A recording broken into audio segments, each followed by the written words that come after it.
Doctor Arpana Lata ji के गाने गाती है, नकल नहीं करती। यह माँ सरस्वती का आशीर्वाद है। लाखों करोड़ों में से किसी एक भाग्य वाले को ऐसा आशीर्वाद मिलता है। डॉक्टर अर्पणा उनमें से एक है। कई जिंगल और सिंगल गाने गा चुकी डॉक्टर अर्पणा को वह ख्याति नहीं मिली जिनकी वह हकदार थी। खैर, डॉक्टर अर्पणा एक कार्यक्रम करती है जिसका नाम है एक शाम माँ के नाम। शायद कोई इस तरह से अपनी माँ को ट्रिब्यूट देते नहीं होंगे जिस तरह से वे देती आ रही हैं। माँ बाप के पसंदीदा गाने को वे अपने श्रोतागण तक पहुंचाती है। आइए आपको ले चलते हैं एक शाम माँ के नाम।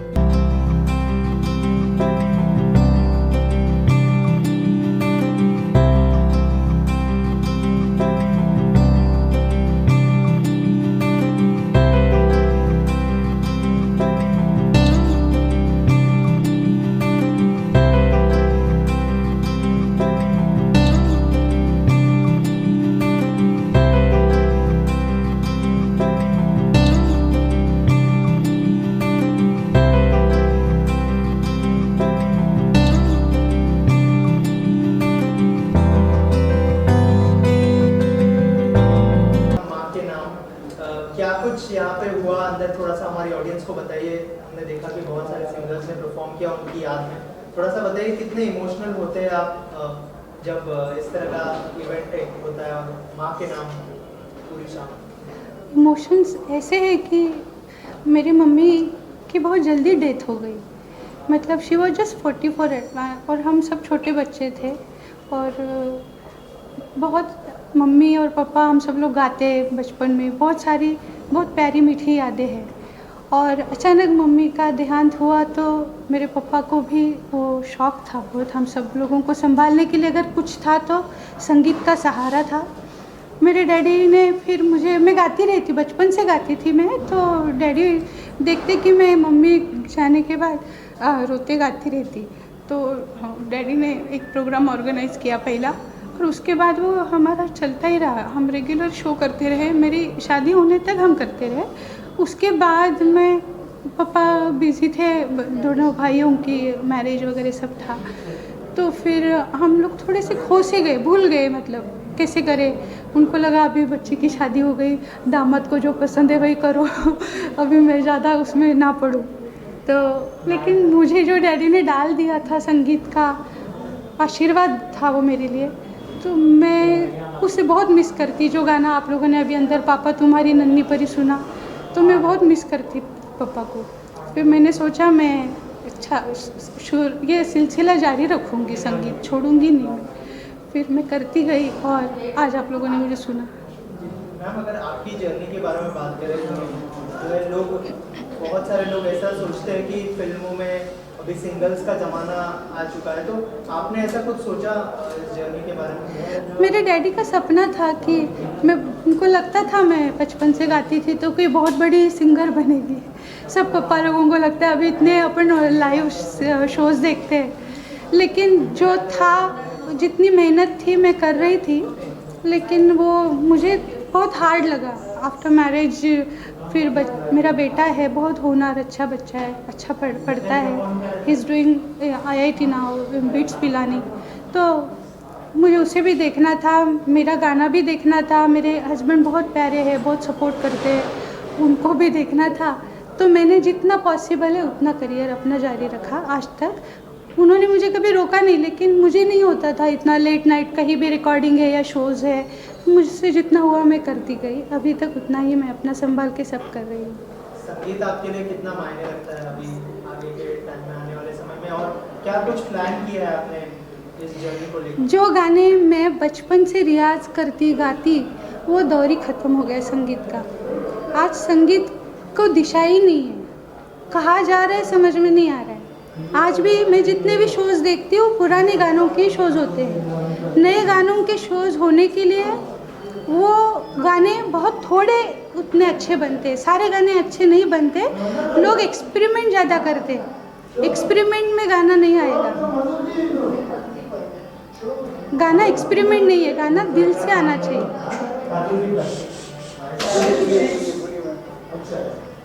बोलिए।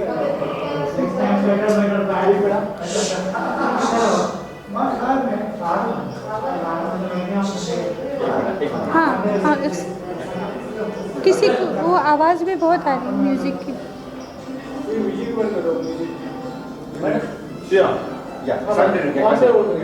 सॉरी मैं पता नहीं कहा। गाना आजकल एक्सपेरिमेंटल हो गया है और रूहदारी जो सुकून का संगीत है वो थोड़ा खो सा गया है। मैम जैसे आपने अंदर बताया कि आपने एक गाना कंपोज किया था आपकी मम्मी के लिए, तो उसको लेकर थोड़ी सी अगर यादें अगर हमारे साथ शेयर करना चाहे और अगर 2 लाइनें आपकी आवाज़ में हो जाए वो गाने की।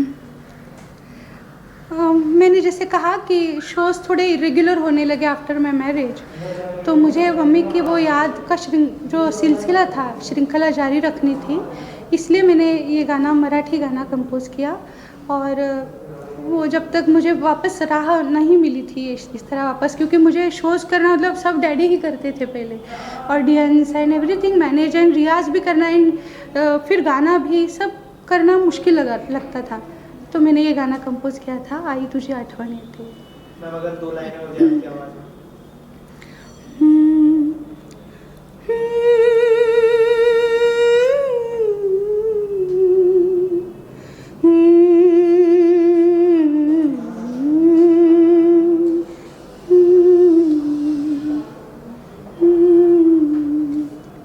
आई तुझी आठवण येते,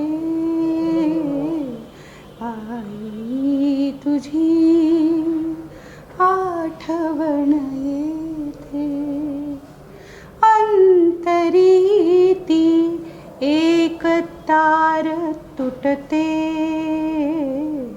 आई तुझी आठवण येते। सर आप क्या कहना चाहेंगे, मैम ने जिस तरह का इनिशिएटिव लिया है अपनी मम्मी के नाम पे जो है इस तरह के शोज करना, सर एज अ फादर कितना प्राउड फील होता है आपको अपनी डॉटर को लेकर? काफी इमोशनल हो मेरे गया लिए आप। बोलना मुश्किल है। मैं बचपन से गानों का शौक था, मगर मेरे लिए वो पहले जो गायक थे और गायिका थे उनके गाने में मुझे बहुत कुछ लगता था। तो मैं इसके लिए बहुत कुछ करना चाहता था, मगर वो दिन अलग थे और ये दिन अलग है। और मैं नहीं चाहता था कि मेरी बेटी एक शो के पीछे लगे। अगर आपको दिल से गाना है तो गाने के लिए कोई ज़रूरत नहीं कि बहुत बड़े संगीतकार हो ये हो। गाने में दम है तो आदमी अगर लगता है आदमी को कि मैं मर जाऊँ तो ये गाना सुनते मर जाऊँ, वो गाना होता है। यहाँ आदमी उठ जाता है गाना सुनने के लिए। ऐसे गाने के दिल में था तो बहुत रफ़ी साहब ने लता दीदी ने बहुत कुछ दिया है, बहुत कुछ दिया संगीत के लिए। और भी संगीतकार गायक थे, संगीतकार थे, लिरिस्ट थे, उनके पास भी बहुत कुछ था। वो ऐसे थे कि अभी तो 2 शब्द जोड़ के गाना होता है, तब 2 शब्द जोड़ के गाना नहीं होता। गाने में कुछ अंदर के ये होती थी, जिससे कि आदमी को लगता था कि ये अभी ये वो एक गाना देखा इन्होंने गाया अनवर जी ने, वो मुक्ति पिक्चर का गाना है। मुक्ति पिक्चर के बाकी सब गाने इससे ज़्यादा चले हैं, मगर जो बात ये गाने में शायद किसी में है। ऐसे बहुत गाने रफ़ी साहब ने जो गाने दिए या साहिल साहब ने या संगीतकार अभी ये भी इन्होंने गाना गाया वो भी है साहिल। ये रात बेबी हाँ। और एक जब तक मनोज कुमार के पिक्चर सक्सेस नहीं होते थे, जब उनको बताया एक दिन क्या किया जाए तो उन्होंने बोला कि उन रफ़ी को लेके हमारे शंकर जयकिशोर के साथ एक पिक्चर निकालो बोले। देखो और वो पहला पिक्चर जो आया वो चलता ही रहा हरियाली और रास्ता। हरियाली और रास्ता। सर इनके बहाने एक चीज आपसे बोलना था, लोग वेस्टर्न की तरफ भाग रहे हैं, आज जो आपकी ऑडियंस है 40 से 80 की एज की है, लोग भूल गए, अब किसी का नाम लेने शायद रोड पे आप पूछेंगे कोई बताएगा भी नहीं। बराबर। उस चीज को जिंदा रखना, माँ के सहारे, माँ की कितना बड़ा प्राउड फील करते हैं कि माँ के नाम से उन चीजों को जिंदा रखते हैं। आधा ये जो गाने हैं, बहुत कम गाने सुनने को मिलते हैं, क्या कहना चाहिए? अभी वो गाना जो उन्होंने बोला ना, वो गाना मुक्ति का, अभी मैं समझो 40-50 साल से ऑर्केस्ट्रा में ये करता रिकॉर्ड ये करता था, मेरा देखना सुनना मेरा शौक था, मगर ये गाना मुझे कभी सुनने को नहीं मिला था। इसीलिए मैंने बेटी को बोला और इनको बताओ कि ये गाना गाए, और उन्होंने जो उसके साथ इंसाफ किया है, बस वो रफ़ी कर सकते हैं और कोई नहीं कर सकते। इतना अच्छा गाया उन्होंने होगा। आगे आपको क्या करना है? मतलब इसी फील्ड में है, माँ के सहारे, माँ जिंदा है, समझ लो कि आपको प्रेरित करती है गाना गाने के लिए। आप काफ़ी इमोशनल हुए बीच बीच में गाना गा के, क्या कहना चाहेंगे आप? मैं मेरे डैडी की तरह इमोशनल व्यक्ति हूँ, और हम लोग इमोशंस के ही सहारे जिए। अभी तक जो मैं कर रही हूँ इमोशनल, मैं कभी प्रैक्टिकली कुछ भी कर नहीं पाई। इंडस्ट्री में भी मैं प्रैक्टिकल डिसीजन कोई कर नहीं पाई, और मैं ऐसी इमोशनल हमेशा रहूँगी और हमेशा गाती रहूँगी। जब तक मेरा आवाज़ चल रही है, मैं मम्मी की याद में शो करूँगी, और मैं अच्छे गाने कंपोज करने की कोशिश करूँगी। जैसे आपने मेरे दोनों कंपोजिशन सुना, एक पापा के ऊपर, एक मम्मी के ऊपर सुना, ऐसे मैंने दोस्ती के ऊपर बनाया है। मेरे थॉट प्रोसेस रहती है एक, और उस पर मैं कंपोज करती हूँ, लिखती हूँ और गाती भी हूँ मैं। तो ये चलता रहेगा जब तक गला और माँ आपको लगता है थोड़ी सी लता जी से आपकी आवाज मिलती जुलती है? आपको लगता है ये पिताजी मुझे बचपन से कह रहे हैं, पता नहीं। क्या कहेंगे? वो मिल के आई लता मंगेशकर, लता की आवाज लेके आपकी गए आवाज थे मिलती उनके है, क्या पास। कहना चाहिए? मैं तो बहुत प्राउड फील करती हूँ। वो बोलती भी ऐसी है, गाना तो छोड़ो। क्योंकि वो गाने ही इतने बिठाए लता जी के, मैं एक सीडी पूरी का ऐसे खराब होते होते हुए हो जाती, फिर भी वो गाना मुझे समझ नहीं पूरा, तो इतना सुना है उनको, तो अपने आप वो ढल गया होगा। मैंने नकली नहीं है। ज्यादा पे एक गाना गुनगुनाएंगे कोई लता जी या?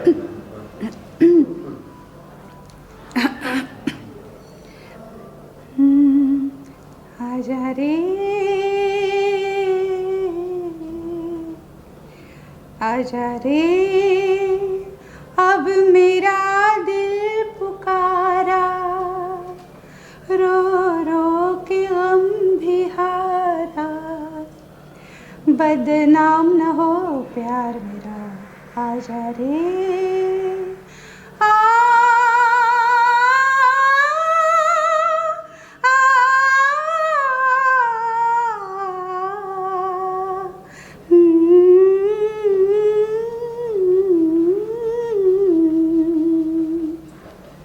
आप क्या कहना चाहेंगे? मेरी बड़ी दीदी, मेरी छोटी बहन है ये, और मैं बहुत प्राउड फील करती हूँ कि ये मेरी बहन है। इसने अपनी माँ के लिए, हमारी माँ के लिए ये जो प्रोग्राम करती रही है, वो सही बहुत ही अच्छा फील करता है हम सबको, हमारी फैमिली को। और मैं इसलिए बहुत ज़्यादा खुश हूँ क्योंकि इसको जो भी मिलते हैं उसके साथ, इसके ये जर्नी में, वो सब इसको बहुत चाहते हैं, और सिर्फ उसके चाहने की वजह से ही उसको सपोर्ट करते हैं।